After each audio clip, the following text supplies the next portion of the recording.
Michael, I know you've talked about at length about how big of a decision this was to take on the role of Tony Soprano, which you did so wonderfully. Sometimes I was like, oh my gosh, it's uncanny. What was there a particular moment, or what was the moment where it became clear to you that this is the role you wanted to pursue? Yep. It was the last audition after probably like 2 or 3 months. And it was with David and Alan and Doug Abel, and I think Nicole Lambert, the producer. And I had, 4 or 5 scenes, and I'd done them. And I'd been sort of like, with this character for a couple months auditioning. And we'd finished. It was kind of done, and I was sitting there, and David said, or Alan, I don't remember who, said, there's this scene that we have in the movie, and then we keep taking it out and we put it back in, and we just want to hear it out loud. And it was the scene with the guidance counselor, this sort of pre-therapy sort of scene. And I'd never seen it before, never prepared, like a cold read. And like, you guys know, like cold reads they're just the worst because you have no time. And I remember just looking at it and being like, oh, I totally know. I know exactly how Tony would do this and how he would say things. And just having that confidence on a cold read of just like, I know what to do here. I know exactly his triggers and how he's thinking. That really sort of gave me the confidence of like, I can do this. I really hope I get it.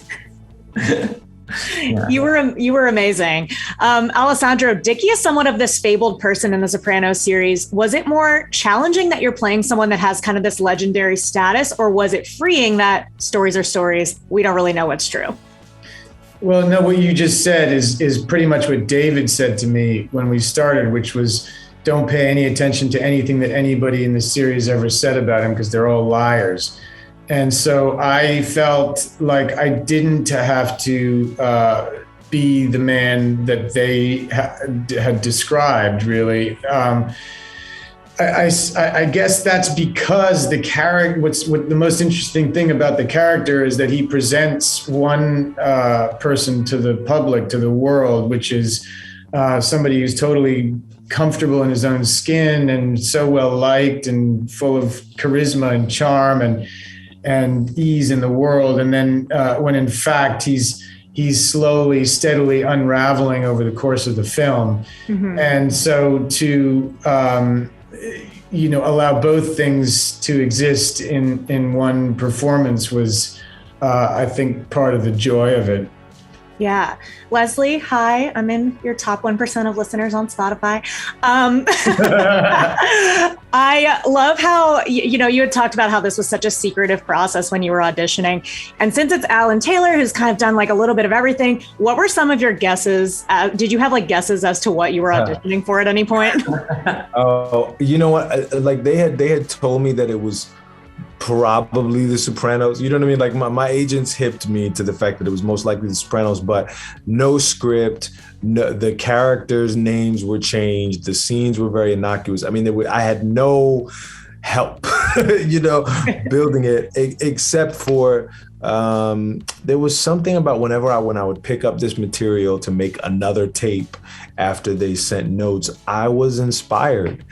So there's something about, nobody writes like David. I don't know how to describe it, but it was with that, I didn't have any information. All I had was words on a page. And somehow when I picked this up and started relating to another actor, I was inspired. So I just kept walking toward that. It feels like there's so much more to explore here because it is quite formative years. If there were a sequel, what would you like to see? I think there's a clear sort of transition after the movie, before the series. There's so much. I'm really interested in Johnny. I feel like his absence is felt so much in this movie, which I think is really effective and good, because I think it's what Tony feels. But I'm just interested in, what Johnny's take is on his son walking into the mob. Does he like it? Does he not? I've always found that so interesting and sort of, I always thought Livia is such a big part of Tony, but I almost think that like Tony might have more trauma with Johnny because he never talks about Johnny in therapy. He does a little bit, but he doesn't go deep with him. So I've always been interested in that. Right. I'm going to get in trouble if I don't leave, but thank you guys so much for your time. Bye.